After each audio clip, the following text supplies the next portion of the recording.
আল্লাহ রাব্বুল আলামিন বলেন قد أفلح من تزكى وذكر اسم ربه فصلى بل تؤثرون الحياة الدنيا والآخرة خير وأبقى إن هذا لفي الصحف الأولى صحف إبراهيم وموسى جرب الله أكبر সফল কারা সফল হওয়ার জন্য মহান রব্বুল আলামিন তিনটা আমলের কথা বলে দিলেন। নাম্বার 1 হলো যারা মান তাযাক্কা, যারা শুদ্ধিতা নিয়ে আসবে,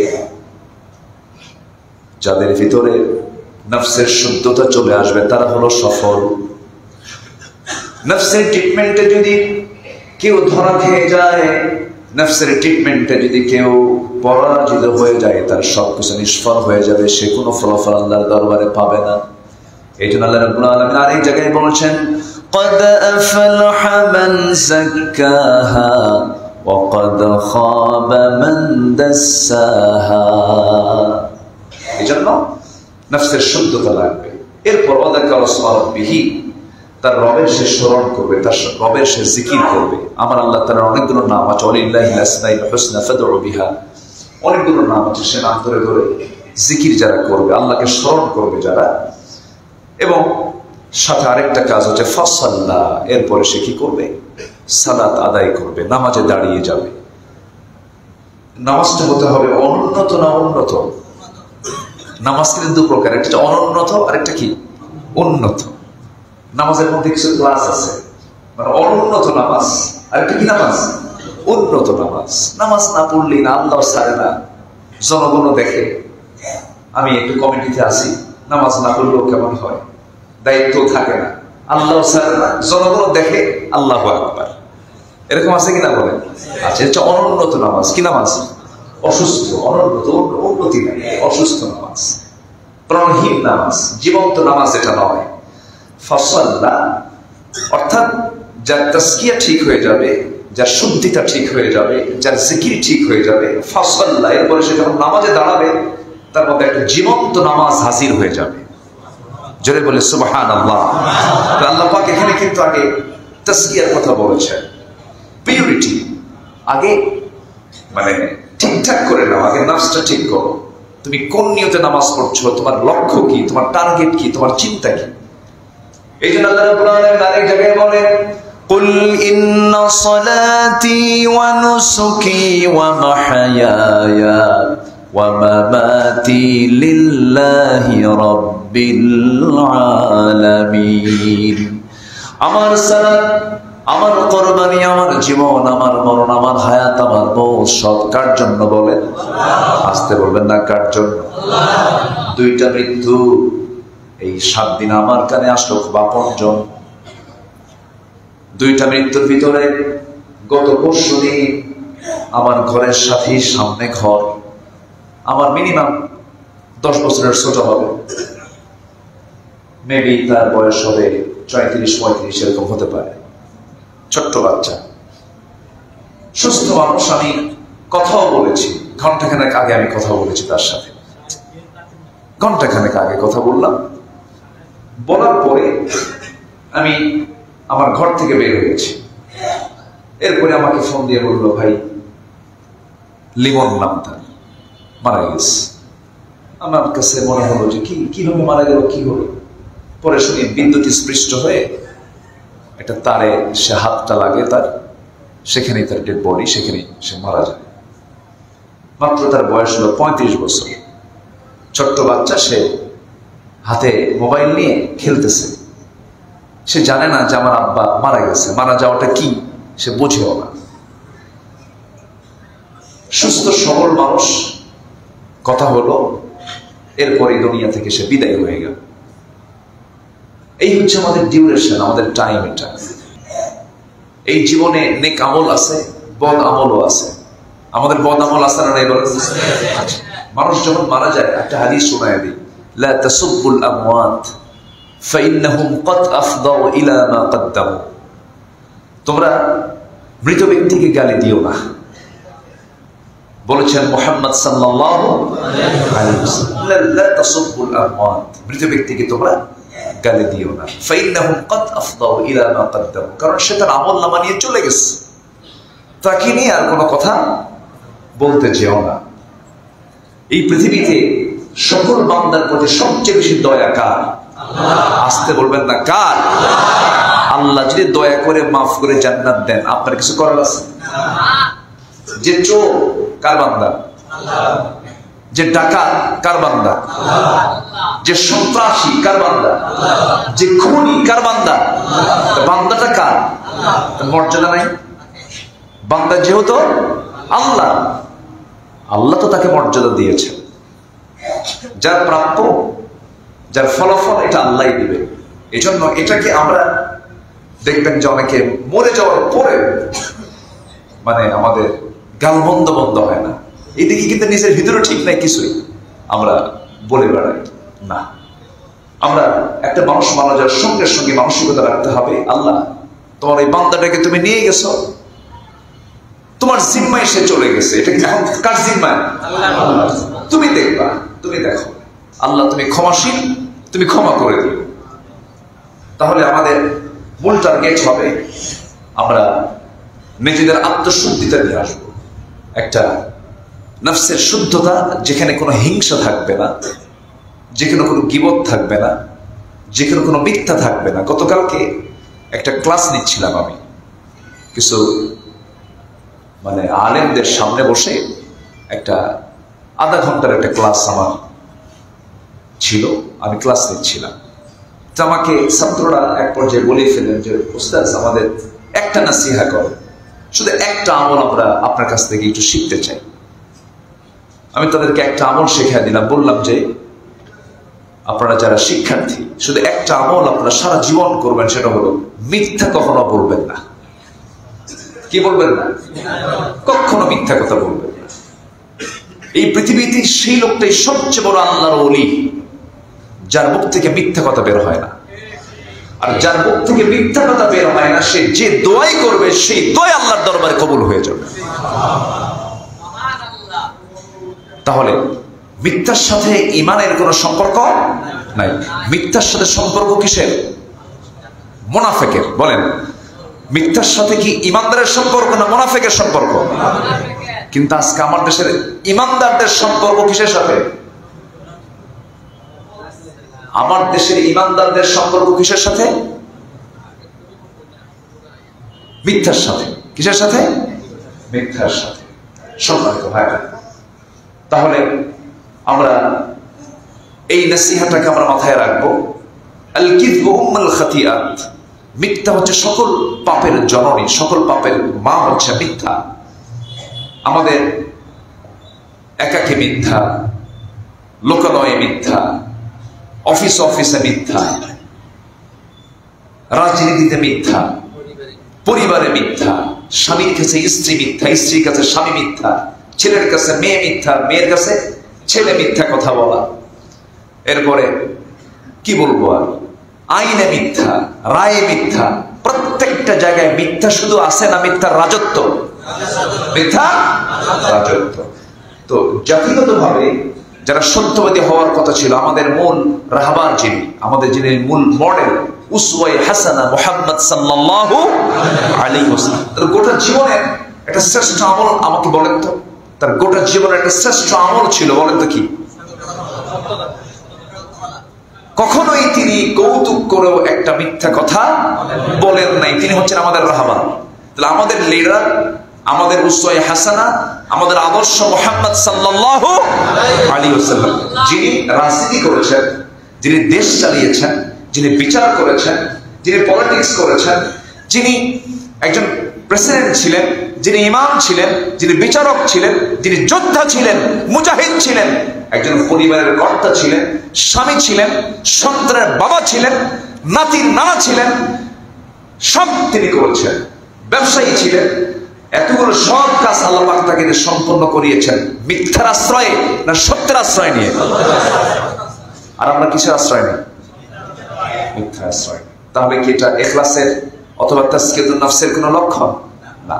তাহলে নফসের শুদ্ধতার জন্য আগে মিথ্যা ছেড়ে দেবো আমরা, জোরে বলি ইনশাআল্লাহ। আব্দুল কাদের জিলানীর নাম শুনছেন তো?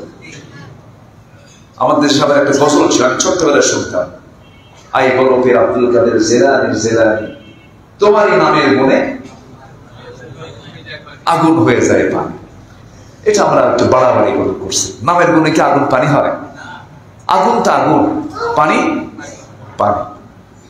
এরপরে মার পেট থেকে 18 পারা কোরআন শরীফ মুখস্থ করে আসছে, এটাও একটা বানোয়াট কথা। আবার আমার রাসূল যখন মেরাজে যাবেন, বোরাকে চড়তে নিয়ে নাকি আব্দুল কাদের জিলানীর ঘাড়ের উপরে পা রেখে এরপরে বোরাকে চড়ছেন। এই যে উদ্ভট কিছু কিছু কথা, এগুলোর কথার মূল অভিনাজিল করছে কে জানেন? শয়তান। মূল অভিনাজিল করছে কে? শয়তান। এটা শয়তান থেকে এগুলো কথা আসা, একটু বাজে বেহুদা কথা এগুলো। তো আব্দুল কাদের জিলানী উনি এত বড় জাল্লাওয়ালা হয়েছেন, ওনার ভিতরে একটা বড় গুণ ছিল, সেটা হলো উনি কখনো মিথ্যার আশ্রয় নেননি। কেন নেননি? পরিবার থেকে শিক্ষা ছিল, মা বলে দিয়েছেন। অনেক দূরে শিক্ষা নিতে যাচ্ছেন, মা বলে দিলেন, বাবা যাচ্ছ বিদেশে শিক্ষার জন্য, যত বড় বিপদ হোক না কেন কখনো মিথ্যার আশ্রয় নিবা। চলে গেছে, রওনা দিয়েছে। স্বর্ণ মুদ্রা ছিল, ওই কিছু কয়েন ছিল, স্বর্ণ মুদ্রা ছিল, স্বর্ণ মুদ্রা নিয়ে রওনা দিয়েছে। মাঝপথে ডাকাতি চলে, তো ডাকাতি চলছে, ডাকাতি হচ্ছে। আব্দুল কাদের জিলানী, ছোট্ট আব্দুল কাদের জিলানী, তিনি চুপচাপ দেখতেছেন। সামনে উনি মুখোমুখি হয়ে গেলেন, প্রশ্ন করতে চাই, ছেলে তোমার কাছে কি আছে? তোলার ভিতরে থাকা যা সম্পদ ছিল, টাকা পয়সা যা ছিল, স্বর্ণ মুদ্রা সব বের করে সামনে হাজির করছে। ডাকাত কয়, কিছুই কইলাম না, জোরাজুরি করলাম না, আপোষে তুমি সব বের করলাম, কারণটা কি? মা বলে দিয়েছেন, জীবনের কোথাও একটা মিথ্যার আশ্রয় তুমি নিতে পারবা না। আমি কেন মিথ্যা কথা বলবো? আমার কাছে যা আছে নিয়ে নেন। ডাকাতদের বিবেক জাগ্রত হয়ে গেছে, ডাকাতদের চোখ থেকে পানি টপ টপ করে পড়তেছে। ডাকাতরা বলে, এই ছোট্ট সন্তান আমাদেরকে ডাকাতির পথ ছেড়ে দিতে বাধ্য করলো। জোরে বলি সুবহানাল্লাহ। তাহলে আসিদকু ইউনজি ওয়াল কিযবু ইহলিক, সত্য মানুষকে নাজাত দেয় আর মিথ্যা মানুষকে ধ্বংস করে। মিথ্যা মানুষকে কি করে? ধ্বংস করে। 16 বছরে যা ছিল সব কি হাসা না মিছা? বলেন হাসা না মিছা? মিথ্যা কথা, মিথ্যা সরচাতুরি, এগুলো ওয়াল কিযবু ইহলিক, মিথ্যা ধ্বংস। মিথ্যা কি? মিথ্যার ফলাফল কি? ধ্বংস, সব ধ্বংস হয়ে যাবে। এই জন্য আত্মশুদ্ধিতার যতগুলো পন্থা আছে এর মধ্যে আমরা যেটা শুনলাম, প্রথমে হচ্ছে আমরা কি করব? আল্লাহ নিজেই বলছেন, নফসের শুদ্ধতা নিয়ে আসো, জিকির করো, নামাজে দাঁড়াও, মিথ্যা ছেড়ে দেব, গীবত ছেড়ে দেব, গালিগালাজ বন্ধ করব, আন্তরিক খাঁটি মনে তওবা করব। কার কাছে? আসতে বলবেন না, কার কাছে? আল্লাহ রাব্বুল আলামিন বলেন, ইয়া আইয়ুহাল্লাযীনা আমানু তুবু ইলাল্লাহি তাওবাতান নাসুহা আসা রাব্বুকুম আন ইউকাফফিরা আনকুম সাইয়্যাতিকুম ওয়া ইউদখিলকুম জান্নাতিন تجري من تحتها الأنهار قولوا الله তওবার মতো তওবা করো, যেমন করে তওবা করতে হয় তাওবাতান নাসুহা করো। তওবা করলে পরে আল্লাহ রাব্বুল আলামিন বলছেন, তোমাদের জীবনের যত অর্জিত সাইয়্যাত গুলো আছে অচিরে আমি তোমাদের সমস্ত সাইয়্যাত গুলোকে maaf করে দেব। জোরে বলে সুবহানাল্লাহ। তো তওবা করা মানে নিজের জীবন থেকে গুনাহগুলোকে মাফ করে নেওয়া। কার কাছ থেকে? আল্লাহর কাছ থেকে। নাম্বার 2 হলো সালাতের প্রতি যত্নবান হওয়া। নাম্বার 3 হলো আত্মশুদ্ধিতার জন্য সিয়াম সাধনা করা, মাঝে মাঝে রোজা রাখা। আল্লাহ রাব্বুল আলামিন সুন্দর করে বলছেন, ইয়া আইয়ুহাল্লাযীনা আমানু কুতিবা আলাইকুমুস সিয়াম কামা কুতিবা আলাল্লাযীনা মিন ক্বাবলিকুম লাআল্লাকুম তাত্তাকুন। এই হুকুমটা হলো ফরজ সিয়ামের জন্য। ফরজ সিয়ামের বাইরে আরো সুন্নাহ নফল সিয়াম আছে না নাই বলেন তো? সপ্তাহে কয়দিন রোজা রাখা? বলেন সপ্তাহে কয় দিন? 2 দিন। কি বার? সোমবার, বৃহস্পতিবার। এটা সুন্নাহ, আমার রাসূল মাঝে মাঝে রাখতেন। আইয়ামে বীজের রোজা আছে, মাসে 3 দিন রোজা আছে, এরকম করে মাঝে মাঝে রোজা রাখা উচিত। এতে অটোফেজি হবে। অটোফেজি হচ্ছে না খেয়ে থেকে শরীরের কিছু বিষাক্ত অতিরিক্ত কিছু কিছু কি বলে এটাকে, হ্যাঁ টক্সিক, যেটা এটা দূর করার জন্য এখন অটোফেজি একটা ডাক্তারি ভাষায় এটাকে বলে। এটা যদি কেউ করতে পারে তাহলে ক্যান্সারের মতো কোষগুলো শরীর থেকে বের হয়ে যায়। আল্লাহ তাআলা বলছেন রোজা যদি রাখতে পারো তোমার শুধু নফসের শুদ্ধতা নয়, তোমার দেহের ভিতরেও শুদ্ধতা চলে আসবে। বলি আলহামদুলিল্লাহ, জোরে বলি আলহামদুলিল্লাহ। তাহলে আল্লাহ যে ইবাদতগুলো দিয়েছেন আমাদের বান্দার অকল্যাণ না কল্যাণে? কল্যাণে। রোজা রাখা কি অসুস্থ হওয়ার জন্য, সুস্থ থাকার জন্য? সুস্থ থাকার জন্য। দেখেন ডাক্তাররা কিন্তু কখনো বেশি খেতে বলে না, রোজা রাখতেই বলে। রোজার মতো সিস্টেমই করে যে একটু কম খাবেন, ঘুমানোর 3 ঘন্টা আগে খাবেন, সকালবেলা এগুলো খাবেন। মানে যে রুটিন গুলো দেয়, মোটামুটি যদি কেউ রোজা রাখে আর কোনো রুটিন দরকার নেই, রোজা রুটিনই তার স্বাস্থ্যের একটা অনেকটা ডায়েট চলে আসবে। তাহলে আত্মশুদ্ধিতার জন্য রোজা একটা গুরুত্বপূর্ণ বিষয়। রোজা রাখলে পরে তখন আপনি ভাববেন আমি রোজা আছি, আমি মেয়ের দিকে চেয়ে থাকবো কেমনে, একটা নারীর দিকে চেয়ে থাকবো কেমনে, আমি রোজা আছি আমি এই মুখ থেকে মিথ্যা কথা বলবো কেমনে, আমি রোজা আছি আমি ওজনে কম দেবো কেমনে। তখন একটা রোজা হচ্ছে একটা অবস্থান করে থাকা। রোজা মানে আমি আমার বৈধ স্ত্রী, আমি তার দিকে আমি যৌন সম্পর্কের মানসিকতা আমি তাকাবো কেমনে, আমি তো রোজা আছি। এই যে কন্ট্রোলিং যে বিষয়গুলো, শুদ্ধিতার জন্য রোজাটা একটা গুরুত্বপূর্ণ সহায়ক ভূমিকা পালন করবে। আমরা ফরজ রোজার পাশাপাশি মাঝে মাঝে নফল রোজা দেহের জন্য, আত্মশুদ্ধিতার জন্য আমরা পালন করবো। জোরে বলি ইনশাআল্লাহ। নাম্বার 4 হলো আল্লাহর জিকির করা। আল্লাহ রাব্বুল আলামিন সূরা রা'দের 28 নম্বর আয়াতে বলছেন আল্লাযীনা আমানু ওয়া তাতমাইন্নু কুলুবুহুম বিযিকরিল্লাহ আলা বিযিকরিল্লাহি তাতমাইন্নুল কুলুব। জোরে বলুন আল্লাহু আকবার। যারা ঈমান আনে এবং আল্লাহর স্মরণে যাদের অন্তর প্রশান্ত হয়, জেনে রেখো আল্লাহর স্মরণ দ্বারাই, জিকির দ্বারাই অন্তর সমূহ প্রশান্ত লাভ করে। অন্তরের প্রশান্তির জন্য একমাত্র এই অন্তরে কার স্থান দিতে হবে? বলেন কার স্থান দিতে হবে? যখন আপনার ভালো লাগবে না, একটু মন খুলে দম ছেড়ে দিয়ে একটু ডাকবেন আল্লাহ।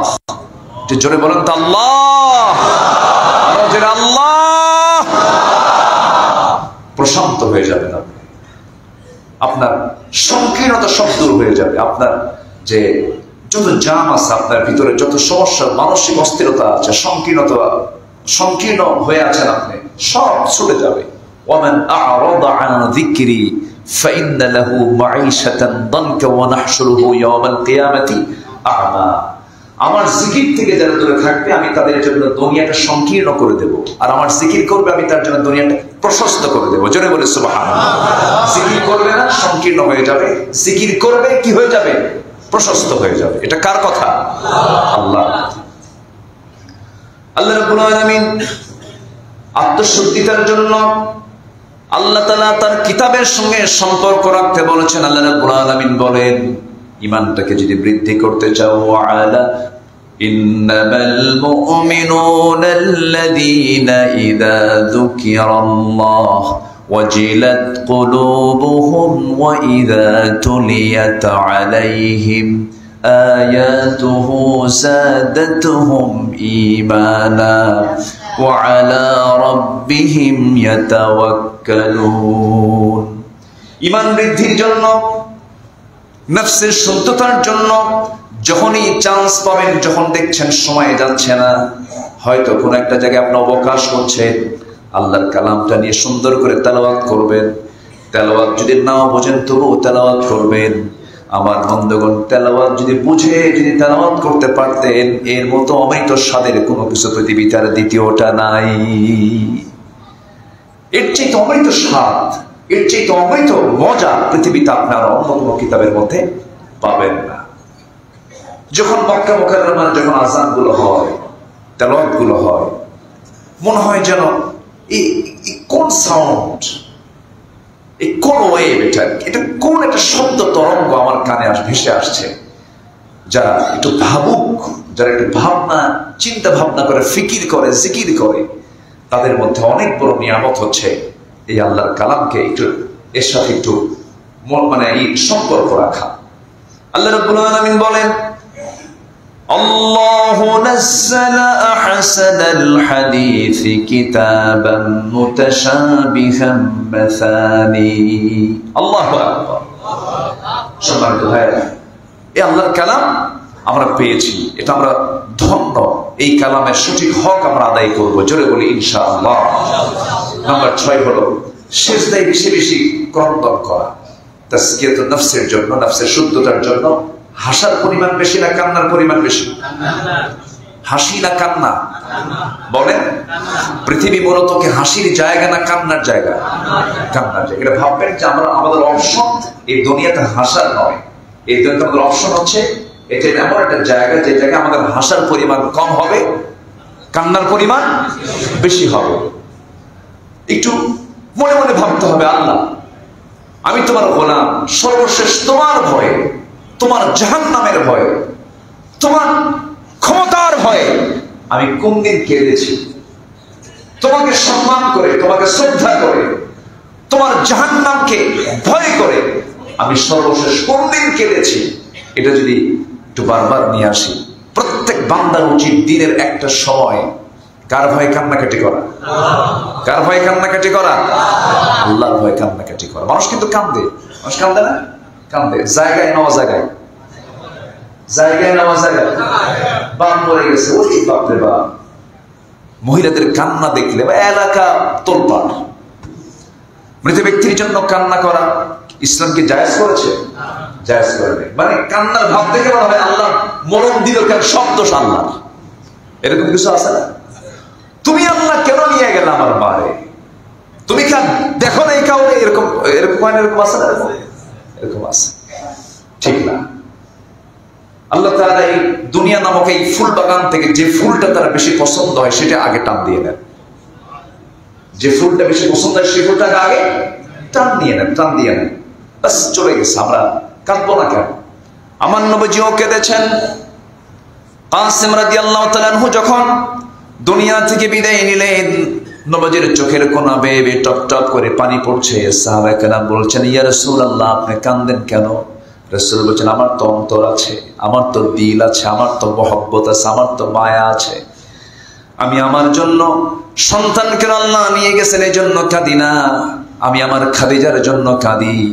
খাদিজার সন্তানগুলোকে গর্ভে ধারণ করেছে, সন্তানের নারী ছেড়া ধন, সন্তান দুনিয়া থেকে বিদায় নিচ্ছে। আমার খাদিজার কত কষ্ট যেন হচ্ছে। আমি আমার জন্য কাঁদি না, আমি আমার খাদিজার জন্য কাঁদি।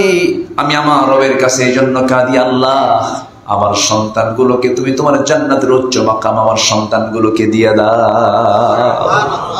কাব্য নিয়ন্ত্রিত কান্না, নিয়ন্ত্রণহীন কান্না করা যাবে না। মাতম করা যাবে না, মাতম নিষিদ্ধ। আজে বাজে কথা বলা যাবে না। মেয়েরা কান্না করবে, তাদের কোনো আওয়াজ পরপুরুষের কানে যাওয়া যাবে না। সিজদায় বেশি বেশি করে কান্না করা। يخرون للأذقان يبكون ويزيدهم خشوعا। আল্লাহ রাব্বুল আলামিন সূরা সাজদার মধ্যে মহান রাব্বুল আলামিন বলছেন, যারা কাঁদতে কাঁদতে লুটিয়ে পড়ে এবং এটা তাদের বিনয় বৃদ্ধি করে, লুটিয়ে পড়ে। লুটিয়ে পড়া মানে কি? সিজদায় লুটিয়ে পড়ে কান্নাকাটি করে। কার ভয়ে? আল্লাহর ভয়ে। আমার বন্ধুগণ, তাজকিয়াতুন নফসের জন্য, নফসের শুদ্ধতার জন্য এগুলো প্রয়োজন। নাম্বার 7 হলো হালাল রিজিকের জন্য তালাশ করা, হালাল রিজিক উপার্জন করা। আল্লাহ রাব্বুল আলামিন বলেন, ইয়া আইয়ুহার রাসূল কুলু মিন তাইয়্যিবাতি ওয়া আমালু সালিহান ইন্নী বিমা তা'মালুনা আলীম। জোরে বলুন আল্লাহু আকবার। নাম্বার 8 হলো মিথ্যাচার এবং গীবতকে বর্জন করতে হবে। নফস তাছাড়া শুদ্ধ হবে না। মিথ্যাচার বন্ধ করব, গীবত বর্জন করব। ওয়ালা তাজাসসু ওয়ালা ইয়াগতাব বা'দুকুম বা'দান أيحب أحدكم أن يأكل لحم أخيه ميتا فكرهتموه واتقوا الله إن الله تواب رحيم জোরে বলি আল্লাহু আকবার।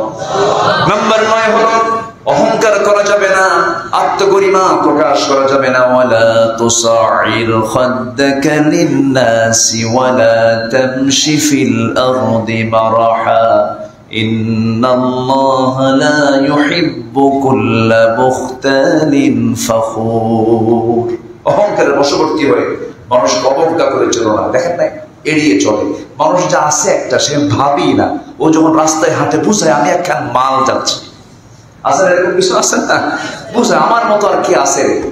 এই যে এড়িয়ে চলা, একটা মানুষকে তোয়াক্কা না করা, ভাবসাবি আলাদা। একটু ভালো একটা পোশাক পরছে, পোশাকের মশালে ও আর দুনিয়াতে নেই, পাকা থাকলে উড়ে যেত সপ্তাহ আসে, এরকম একটা ভাবসা। এগুলো বান্দার জন্য মানায়। এগুলো তাজকিয়াতুন নফসের আওতার বাইরে। নফসের শুদ্ধতা যার মধ্যে থাকবে, সে ওই ময়লা, তারপরে জীর্ণ শীর্ণ পোশাকে, হয়তো একটা বুড়া মানুষ রাস্তায় পড়ে আছে, সে সাহায্যের জন্য চাচ্ছে, ওই সময় ওই লোকগুলো আর থাকতে পারবে না, সে তার কাছে চলে যাবে, সে তাকে বুকের মধ্যে জড়িয়ে ধরবে। এটা হচ্ছে আত্মশুদ্ধিতার লক্ষণ। বলি আলহামদুলিল্লাহ, জোরে বলি আলহামদুলিল্লাহ। নাম্বার 10 হলো আত্মশুদ্ধিতার জন্য তাকওয়া অর্জন করতে হবে। তাকওয়া কি অর্জন করতে হবে? তাকওয়া। আল্লাহ রাব্বুল আলামিন বলেন, ইত্তাকুল্লাহা হাক্কা তুকাতিহি ওয়া লা তামুতুন্না ইল্লা ওয়া আনতুম মুসলিমুন। যা কিছু হবে কার জন্য বলেন? আল্লাহর জন্য। সাইয়েদনা আলী রাদিয়াল্লাহু তাআলা আনহু বড় একজন আল্লাহর পছন্দের বান্দা ছিলেন। যদি প্রশ্ন করা হয় দুনিয়াতে সর্বপ্রথম সবচেয়ে কম বয়সে ইসলাম কবুল করেছেন কোন লোকটা, তার নাম কি বলেন? বলেন। সবচেয়ে কম বয়সে ইসলাম কবুল করা লোকটার নাম সাইয়েদনা আলী। ইসলামের মানে ইতিহাসের শিশু অবস্থায় সর্বপ্রথম ইসলাম কবুল করেছেন সাইয়েদনা আলী রাদিয়াল্লাহু তাআলা। যুদ্ধের ময়দানে একজন শত্রুকে নিচে ফেলে দিলেন, তরবারি হাতের মধ্যে নিয়ে বুকের উপরে চড়ে আছেন, তাকে বুকে আঘাত করে দুনিয়া থেকে বিদায় করবেন। এমন সময় দেখা গেল সেই শত্রু বাঁচার জন্য সে তার নিচ থেকে মুখের মধ্যে অনেকগুলো থুতু জমা করে সাইয়েদনা আলীর মুখ বরাবর মেরে দিল থুতু। রাত কি কম হওয়ার কথা না বেশি হওয়ার কথা? বেশি হওয়ার কথা। এই ভূমিকা যখন ওই শত্রু যখন পালন করলো, আস্তে করে সাইয়েদনা আলী মারলেন না তো, বরঞ্চ তিনি করলেন কি, তরবারি গোটায় আস্তে করে তার বুক থেকে তিনি উঠে দাঁড়ালেন আর বলেন, তুমি চলে যাও। প্রশ্ন করা হলো, আমি তোমার মুখে থুতু মারলাম, তোমার তো ক্রোধ রাগ আরো বেড়ে যাওয়ার কথা। সঙ্গে সঙ্গে সাইয়েদনা আলী বলছেন, না, আমি যখন তোমাকে ধরাশয়ী করে, যখন তোমাকে জমিনে ফেলে দিয়ে, যখন বুকের উপরে চড়ে বসেছি, মেরে ফেলবো, হত্যা করবো, তখন তুমি আমার দিনের শত্রু। কিন্তু যখন তুমি মুখে আমাকে থুতু মেরেছ, তখন আমার ব্যক্তিগত রাগ চলে আসছে, ব্যক্তিগত ক্রোধ চলে আসছে, আমার নফসের শুদ্ধতার খেলাফ হয়ে যাচ্ছে। আমি তোমাকে মারতেছি মনে হয় আমার জন্য, আমার ব্যক্তিগত রাগ চলে আসার কারণে যেন সন্দেহ না হয়, এটা যেন হত্যা না হয়, এই জন্য আজকের এই মুহূর্তের জন্য আমি তোমাকে ছেড়ে দিলাম। জোরে বলে সুবহানাল্লাহ, জোরে বলে সুবহানাল্লাহ।